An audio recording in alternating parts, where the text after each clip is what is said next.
नमस्कार भाई और बहनों, मैं पंकज मिश्रा जीसीसी ओमकार नगर से। तो कैसे हैं आप लोग? आज आपका ईबीसीजी का सब्जेक्ट का फर्स्ट यूनिट हम शुरू कर रहे हैं, जिसका नाम है इंडस्ट्रियल रिवॉल्यूशन। देखो बेटा, इसके पहले का वीडियो आपने देखा होगा, उसमें मैंने आपको एक टाइमलाइन बताया था।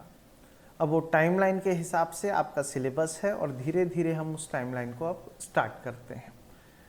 ये टाइमलाइन जो 1990 तक है, 1700 से शुरू होकर 1990, मतलब 200 साल की जो टॉपिक्स हमको कवर करने हैं, वो सब स्टोरी फॉर्म में है। बहुत सारी कहानियाँ आपको सुननी है, तो रेडी हो जाओ एक कहानी सुनने के लिए। शुरू करें। देखो, जो 1700 सेंचुरी थी, उस सेंचुरी में एग्रीकल्चर के ऊपर बहुत ज़्यादा फोकस किया गया था। हर कोई उस समय एग्रीकल्चर में ही था, क्योंकि जो बेसिक नेसेसिटीज़ होती थी, फूड, क्लोथिंग एंड शेल्टर, ये तीन ही थी और आज भी ये तीन ही है। बेसिक रोटी, कपड़ा और मकान। हर आदमी को सबसे पहले इन नेसेसिटीज़ को पूरा करना है। उस समय की जो पॉपुलेशन थी वो पूरी तरह से एग्रीकल्चर में इन्वॉल्व हो गई, और जैसे ही वो एग्रीकल्चर में इन्वॉल्व हुए, उनको प्रॉफिट होने लगा। अब होता क्या है, आज एक एरिया वाले एग्रीकल्चर, खेती बाड़ी कर रहे हैं, तो उसका देखा देखी दूसरा एरिया भी करने लगेगा, उसका देखा देखी तीसरा एरिया भी करना लगेगा। ऐसे करते करते पूरा का पूरा स्टेट एग्रीकल्चर में आ गया। फिर एक स्टेट को अच्छा इनकम हो रहा है तो दूसरे स्टेट ने भी एग्रीकल्चर करना शुरू कर दिया। अब ये एग्रीकल्चर सब करने लग गए तो प्रॉब्लम क्या होगी? सबके पास सेम टाइप की चीज़ है, कोई किसी से खरीदेगा क्या? नहीं। मैं भी चावल उगाता हूँ, आप भी खेती बाड़ी कर रहे हो, आप भी चावल उगा रहे हो, तो आप मेरे से चावल खरीदोगे? नहीं। क्या मैं आपसे चावल खरीदूंगा? नहीं। क्यों? क्योंकि हम दोनों एक ही तरह की कमोडिटी को पैदा करते हैं। अब प्रॉब्लम कहाँ आती है? देखो, 1700 सेंचुरी थी, ये एक ऑर्थोडॉक्स टाइप की सेंचुरी। ऑर्थोडॉक्स मतलब यहाँ पर जो लोग थे वो पुराने ख्यालात के लोग थे। इन लोगों ने कभी भी आगे बढ़ने के बारे में सोचा ही नहीं। इन्होंने कभी नहीं सोचा कि हम हवा में उड़ें, हम एसी में रहें, पंखे की हवा खाएं, शावर में नहाएं, या एक बहुत बड़ा लग्जरियस हमारा घर हो, या हमारे पास कुछ गाड़ी हो।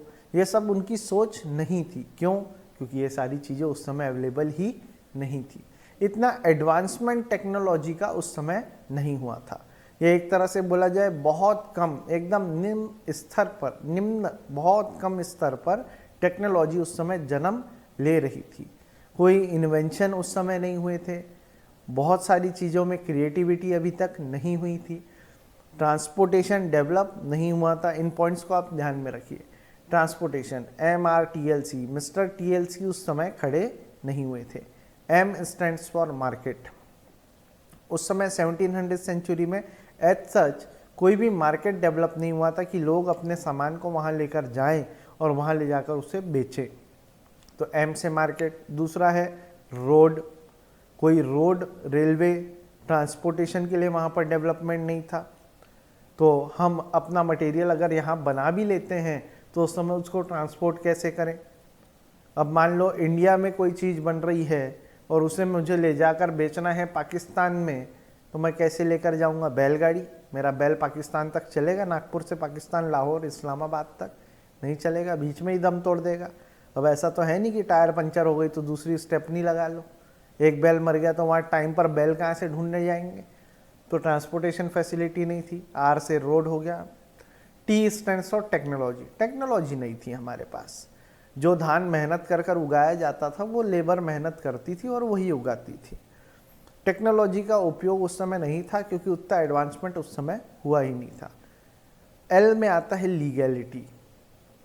लीगैलिटी में क्या होता है कि कोई अगर आपकी चीज़ को छीन लेता है, चोरी कर लेता है, या कोई अमीर आदमी है आपके ऊपर ज़बरदस्ती कोर्शन करता है, अनड्यू इन्फ्लुएंस, या आपका एडवांटेज लेता है रईस होने के वजह से, तो आप उसका कुछ नहीं बिगाड़ सकते। क्यों? क्योंकि वहाँ पर लीगैलिटी नाम की कोई चीज़ नहीं है।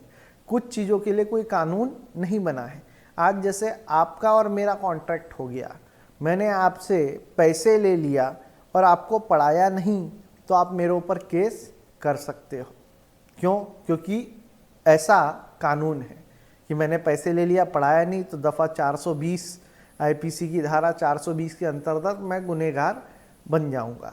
बट उस समय ऐसा कोई कानून नहीं था। And the last is communication. Communication कैसे हो? आज की डेट में कम्युनिकेशन कैसा है? ये भी कम्युनिकेशन के थ्रू ही हो रहा है जो हम कर रहे हैं।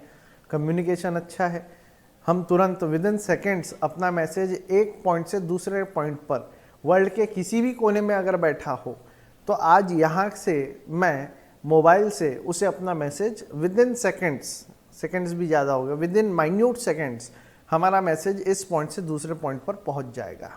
बट उस समय पोस्टमैन था, पोस्टमैन से भी भयानक उस समय तो कबूतर जा जा जा चलता था।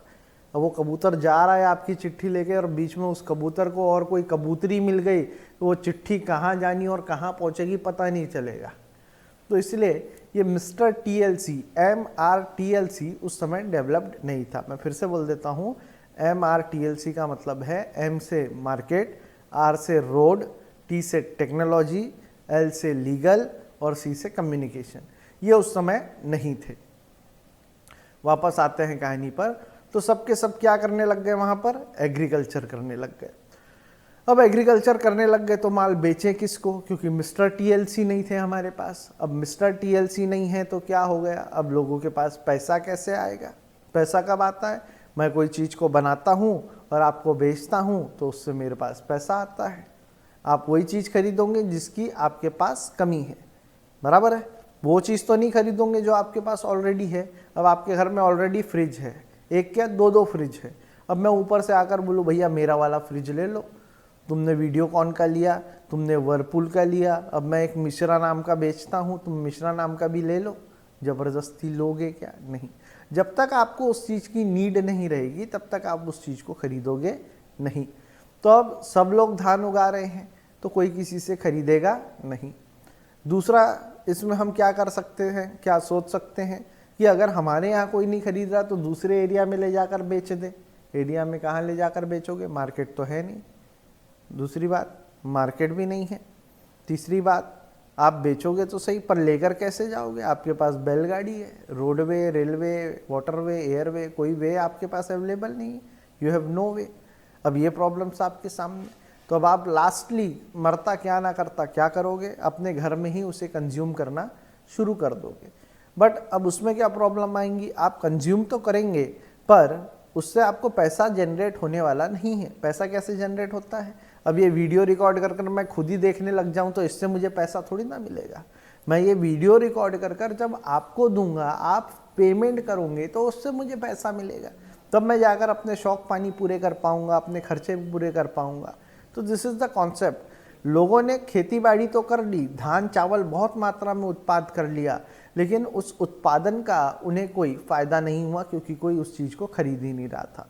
अब क्या होगा? अगर मेरे पास नया पैसा नहीं आ रहा है तो जो पैसा मेरे पास सेव मैंने पहले करके रखा था इमरजेंसी सिचुएशंस के लिए, उस पैसे को धीरे धीरे मुझे इस्तेमाल करना पड़ेगा। अब उस पैसे को मैं कब तक इस्तेमाल करूँगा? चलो कंजूसी कर करके भी इस्तेमाल किया। मान लो कोई डॉक्टर की ज़रूरत पड़ गई, कोई इमरजेंसी, तबीयत ख़राब हो गई, उस समय मैं डॉक्टर को चावल तो नहीं दे सकता, ले भैया चावल रख ले और इसकी तबीयत ठीक कर दे या मेरी तबीयत ठीक कर दे। उसको तो पैसे ही देने हैं। पैसे आएंगे कहाँ से जब तक माल बिकेगा नहीं?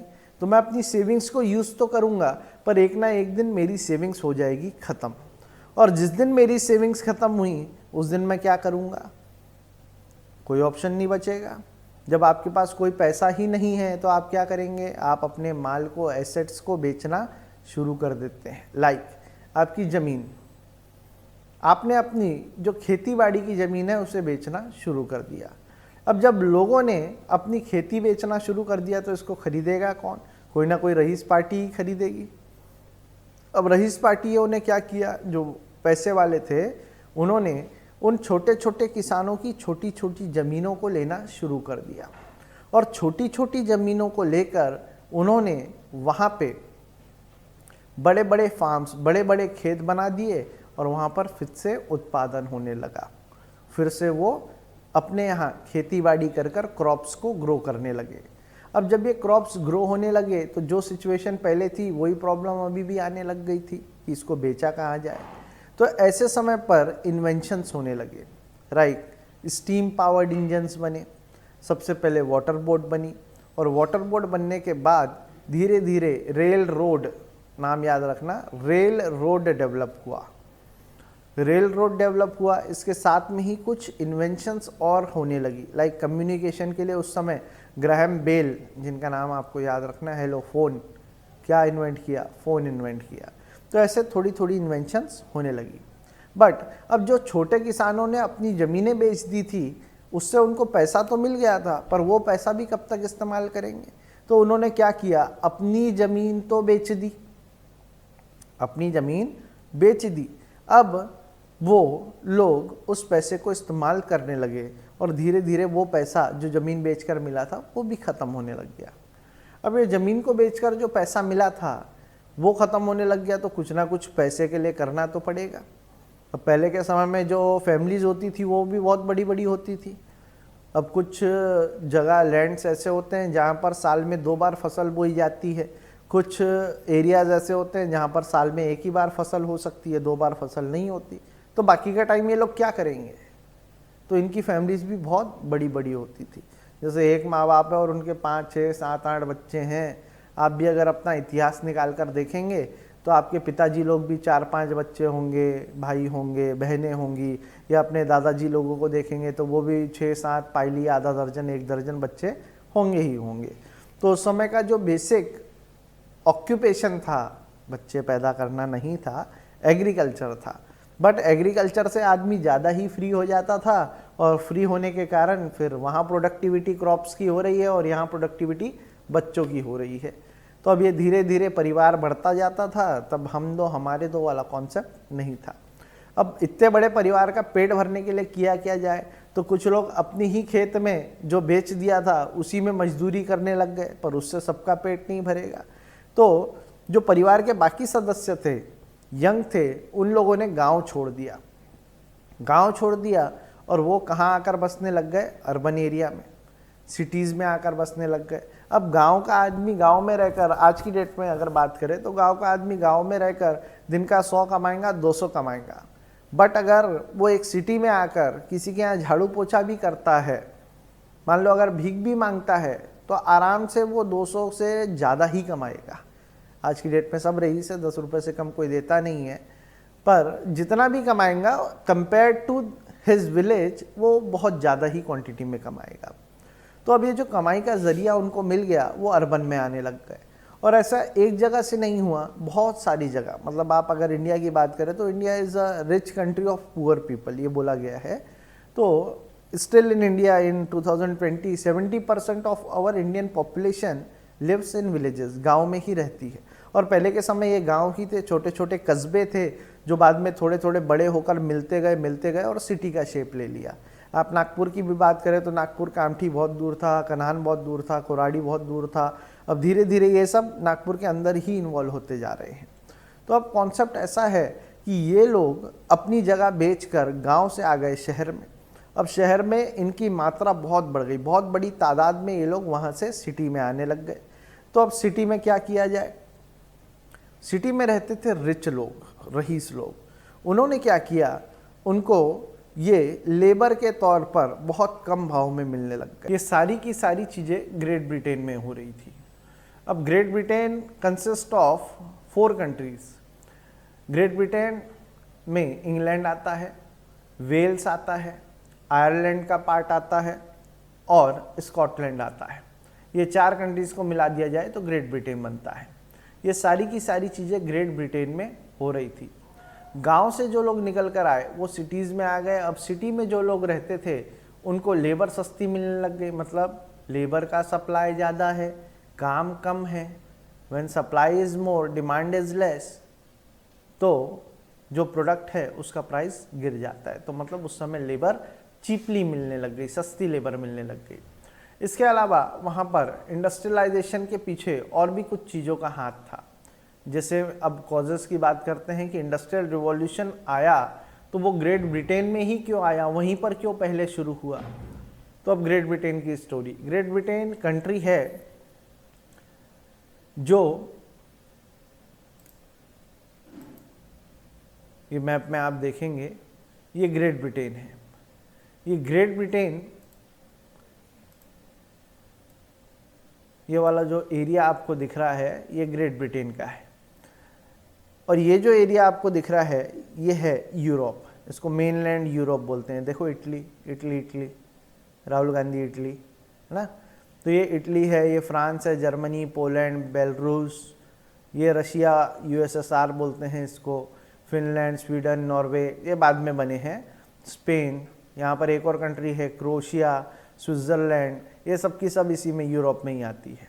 तो देखिए ये जो ग्रेट ब्रिटेन है यहाँ पर ये सारी चीज़ें हो रही थी। ये जो वाइट वाला एरिया आपको दिख रहा है यहाँ पर इंग्लिश चैनल है जो कि बहुत फेमस है, और एक आता है जिसका नाम है नॉर्थ सी जिसको बोलते हैं। तो ये ग्रेट ब्रिटेन देखा जाए तो एक आइलैंड है जिसके अंदर 4 कंट्रीज़ हैं, और ये जो स्पेस आपको दिख रही है ये पानी है। 2 चीज़ें बताइए आपको क्या क्या है वहाँ पे, नॉर्थ सी है और इंग्लिश चैनल है। ये EIRE दिख रहा है ना, ये आयरलैंड का पार्ट है, नॉर्दर्न आयरलैंड भी इससे कनेक्टेड है। तो ये ईस्टर्न है, आगे नॉर्थ आयरलैंड है, आयरलैंड, तो ये उससे कनेक्टेड है। तो अब ये सारी की सारी गतिविधियाँ हो रही थी कहाँ पे, ग्रेट ब्रिटेन में। ग्रेट ब्रिटेन में क्यों हुआ, नाउ आपको जैसे पहले बताया, इम्पैक्ट, कॉजेस, रीजंस हमको पढ़ने हैं, इफेक्ट्स। तो जो इंडस्ट्रियल रिवॉल्यूशन हुआ ये ब्रिटेन में ही क्यों हुआ, इंपॉर्टेंट क्वेश्चन है, ये आपके सिलेबस में पूछा जाएगा, क्वेश्चन में आएगा, ग्रेट ब्रिटेन में ही रिवॉल्यूशन क्यों आया। तो उसका सबसे पहला कारण था कि ब्रिटेन के जो लोग थे वो बहुत रिच थे, सिटी में जो लोग थे वो बहुत रिच थे। अब रिच होने के अलावा वहाँ पर और एक चीज़ थी कि वहाँ पर टेक्नोलॉजी धीरे धीरे डेवलप हो रही थी।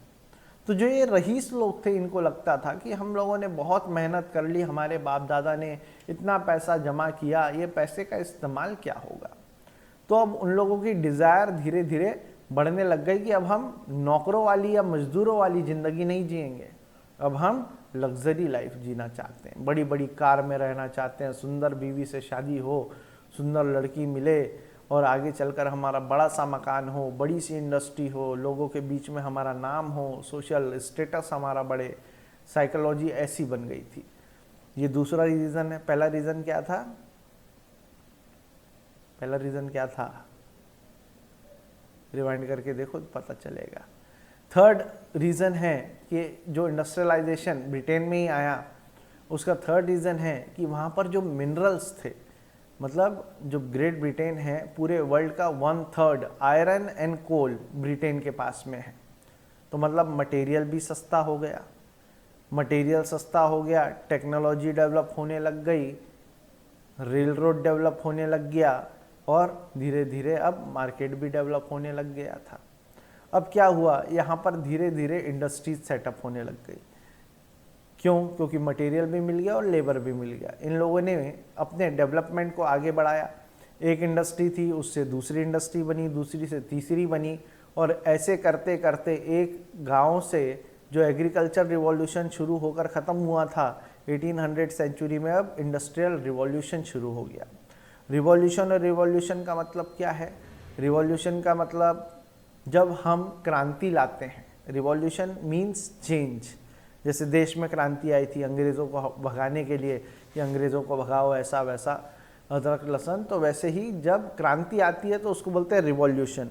और इवोल्यूशन का मतलब क्या होता है, छोटे से बड़ा होना। तो ये टर्म जो रिवॉल्यूशन दिया है ये चेंज तो है, एक तरीके से देखा जाए तो मैनेजमेंट में चेंज बोलना कोई बड़ी बात नहीं होती कि चेंज हुआ। एग्रीकल्चर से मतलब जो चीज़ें लोग हाथ से किया करते थे, जो चीज़ें लोग हाथ से किया करते थे वो काम करने के लिए अब हमारे पास मशीन है। मतलब manual work has been transferred to machines. तो सारी चीज़ें मशीन्स की तरफ जाने लग गई। एक इंडस्ट्री डेवलप हुई, 1 से 2, 2 से 3, ऐसे करके बहुत सारी इंडस्ट्रीज़ ग्रेट ब्रिटेन में डेवलप होने लग गई। अब देखो एग्रीकल्चर रिवॉल्यूशन में प्रॉब्लम क्या आया था कि सबके सब एक ही तरह का धंधा करते थे और एक ही चीज़ प्रोड्यूस करते थे।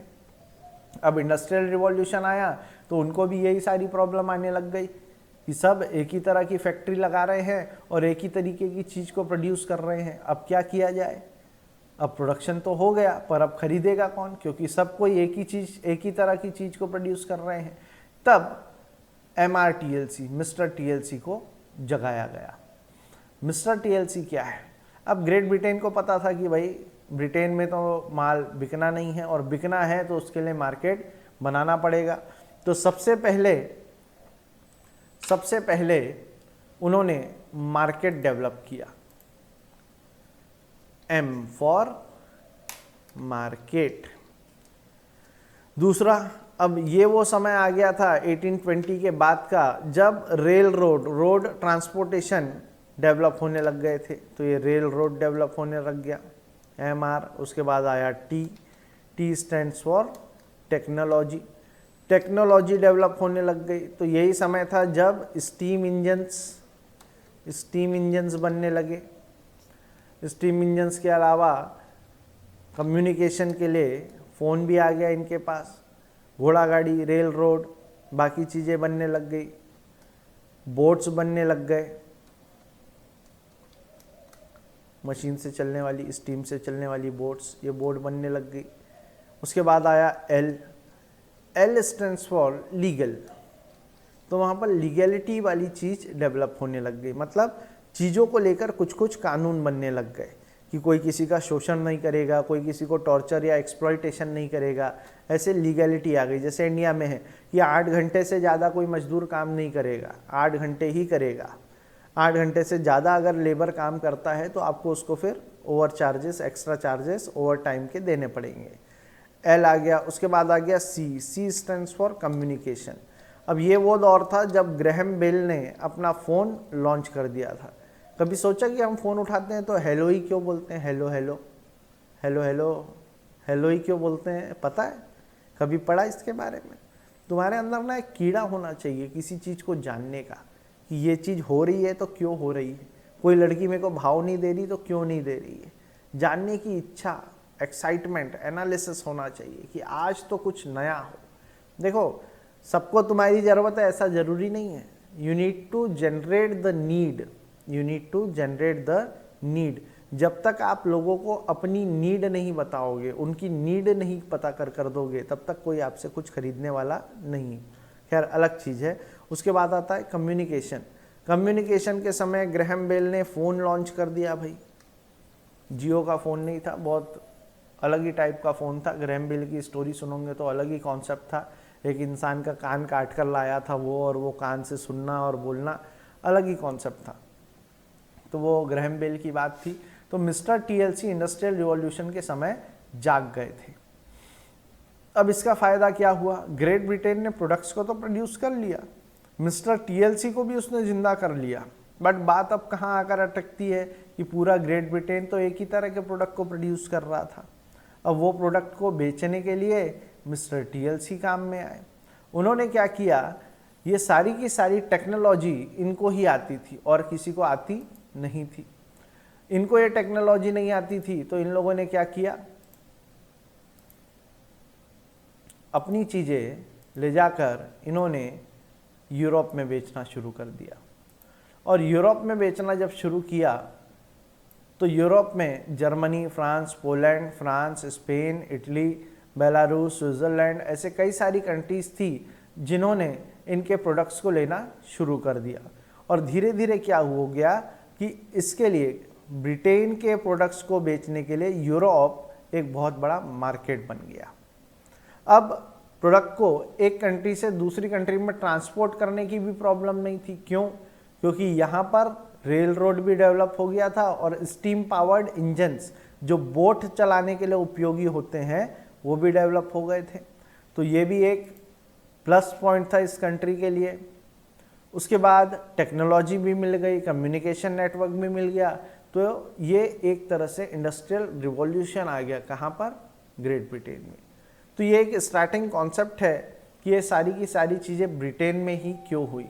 अब जो दो मेन रीजंस हैं कि ब्रिटेन में क्यों हुई, कैसे हुई, काय के लिए हुई और इसका इम्पैक्ट क्या हुआ, पॉजिटिव हुआ कि नेगेटिव हुआ, उसको अपन आगे आगे देखते हैं। देखिए, अब स्पीड में हम आगे बढ़ते हैं थोड़ा सा। जो चीज़ें आपको पढ़ाई वही चीज़ें आगे हैं, उसको हम देख लेते हैं धीरे धीरे। IR begin in Britain. Why? ये ब्रिटेन में ही क्यों शुरू हुआ? क्योंकि वहाँ की पॉपुलेशन बहुत ज़्यादा थी। Increase in demand and supply of workers. Number 2, accessibility of trade, वहाँ पर ट्रेड बहुत बढ़ने लग गया। Abundant sea ports and rivers. उसके बाद trade for overseas colonies provided capital for investment.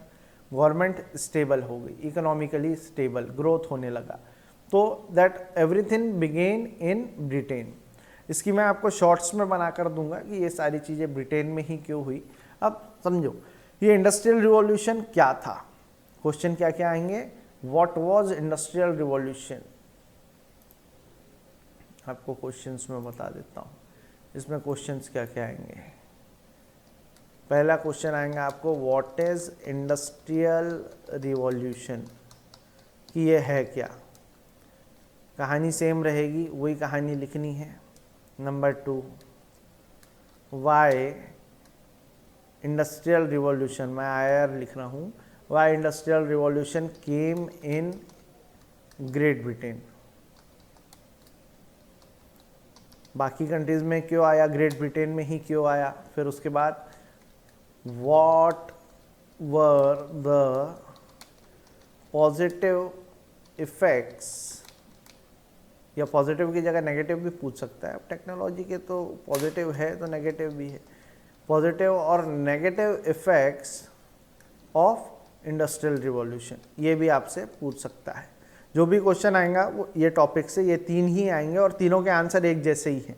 आप इंडस्ट्रियल रिवॉल्यूशन के बारे में क्वेश्चन नंबर 1 के बारे में लिखोगे तो भी आपको मतलब रीजंस लिखने हैं। जैसे पूछ रहा है ना, why IR came in Britain, या ये ऐसा भी पूछ सकता है, what are the reasons behind development of industries in Britain, in Great Britain. ऐसा भी ये सवाल को पूछा जा सकता है।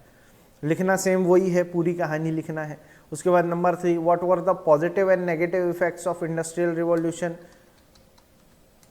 अगेन आपको कहानी लिखना ही है। तो ये कहानी को बेटा बहुत ध्यान से समझ जाओ, आपको शुरू कहाँ से करना है, ख़त्म कहाँ से करना है। इसके बाद अपन इसके क्वेश्चंस के आंसर्स को समझेंगे कि व्हाट इज इंडस्ट्रियल रिवॉल्यूशन, ये कहानी मैंने आपको बता दी।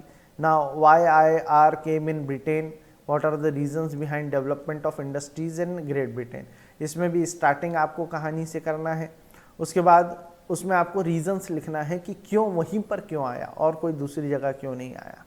तो उसमें हमको यही बताना पड़ेगा, वहाँ की ग्रेट ब्रिटेन की पॉपुलेशन बहुत ज़्यादा थी। पॉपुलेशन के अलावा वहाँ पर लेबर, मतलब population got converted into labour.